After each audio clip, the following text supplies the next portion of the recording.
वो एक सच्चे मुसलमान थे, एक शायर, एक सपने देखने वाले, लेकिन वो एक क्रांतिकारी भी थे।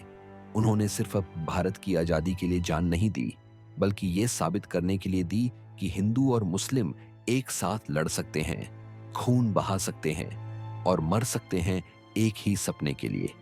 आज हम बात करेंगे अशफाक उल्लाह खान की कहानी, एक युवा क्रांतिकारी जो ब्रिटिश इंडिया की सबसे बोल्ड डकैती का हिस्सा बना, जो कभी टूटकर गद्दार नहीं बना और जिसने फांसी चढ़ने से पहले दुआ पड़ी और दिल में आग ली दुनिया को अलविदा कहा। 1920 के दशक में भारत एक मोड़ पर था।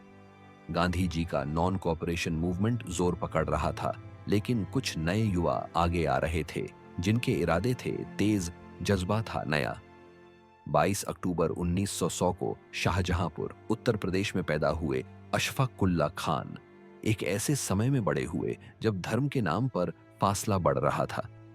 लेकिन अशफाका ने इन बातों को कभी नहीं माना। उनकी सबसे गहरी दोस्ती बनी हिंदू क्रांतिकारी राम प्रसाद बिस्मिल से, एक ऐसी दोस्ती जो ब्रिटिश एम्पायर के नीचे से जमीन खिसका देगी।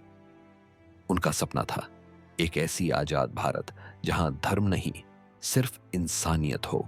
1924 में अशफाक ने ज्वाइन किया हिंदुस्तान रिपब्लिकन एसोसिएशन, बिस्मिल, सचिंद्र बख्शी जैसे क्रांतिकारियों का ग्रुप।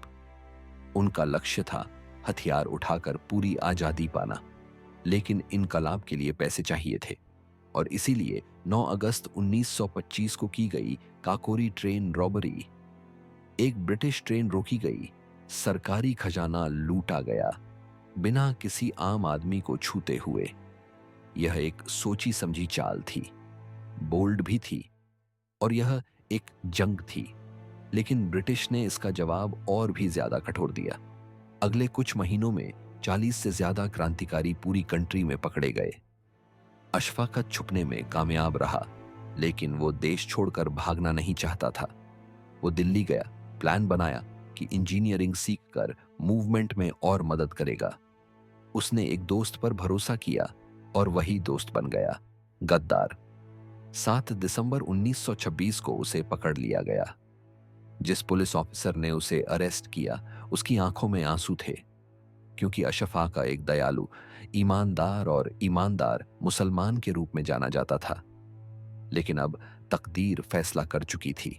पूछताछ में ब्रिटिश ने रिश्वत भी दी, धमकियां भी दी। कहा अगर बिस्मिल का नाम ले ले तो सजा कम हो जाएगी। लेकिन अशफाक ने इनकार किया। कोर्ट में बोला, हाँ मैं एक क्रांतिकारी हूं, लेकिन मैंने पाप नहीं किया। जो किया अपनी मां के लिए किया और मुझको उस पर गर्व है। ब्रिटिश के पास अब कोई रास्ता नहीं था। फांसी की सजा दे दी गई। अशफाक उल्लाह खां, राम प्रसाद बिस्मिल, राजेंद्र लाहिड़ी और ठाकुर रोशन सिंह को अपने आखिरी दिन फैजाबाद जेल में अशफाका ने लिखे कुछ खत और नज़में जो दर्द भी दिखाते हैं और हिम्मत भी। एक शेर जो आज भी याद किया जाता है, सरफरोशी की तमन्ना अब हमारे दिल में है, देखना है जोर कितना बाजुए कातिल में है। वो शांत थे, तैयार थे, सकारात्मक थे। 19 दिसंबर 1927 को अशफाक उल्लाह खान ने नमाज पढ़ी, कुरान की आयतें पढ़ी, फिर फांसी के फंदे को चूमकर अपनी जिंदगी को सलाम किया। जब अशफाक का फांसी चढ़ गए तब उनकी उम्र सिर्फ 27 साल थी, लेकिन उनकी मौत सिर्फ एक विद्रोह नहीं थी, वो थी एक भाईचारे की मिसाल।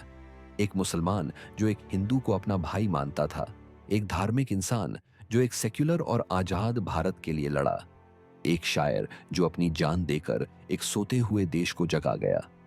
ब्रिटिश सिर्फ उनके हथियारों से नहीं डरते थे, वो डरते थे उनके विचारों से। आज अशफाक उल्लाह खां भारत के सबसे कम याद किए गए शहीदों में से एक हैं। स्कूलों के नाम हैं, सड़कें भी, लेकिन कितने बच्चे उनकी कहानी जानते हैं? उनका बलिदान याद दिलाता है आजादी मांगी नहीं गई थी, छीनी गई थी, और सिर्फ स्पीच से नहीं, खून, दोस्ती और विश्वास से। अशफाक उल्लाह खान मर गए बिना अफसोस के। उनके होठों पर थी दुआ और दिल में थी इनकलाब की आग। वो सिर्फ शहीद नहीं थे, वो एक संदेश थे, एक संदेश कि आजादी सबने मिलकर जीती थी, हिंदू, मुसलमान, सिख, क्रिश्चियन, एक साथ। अगली बार जब कोई हिस्ट्री को तोड़ने की कोशिश करे, अशफाकुल्ला खां को याद करना और खुद से पूछना, क्या हम उनका बलिदान याद रखकर उन्हें सम्मान देंगे या भूलकर उनसे गद्दारी? लाइक करो, कमेंट करो और सब्सक्राइब करो ऐसे ही असली रेवोल्यूशनरीज की कहानी के लिए।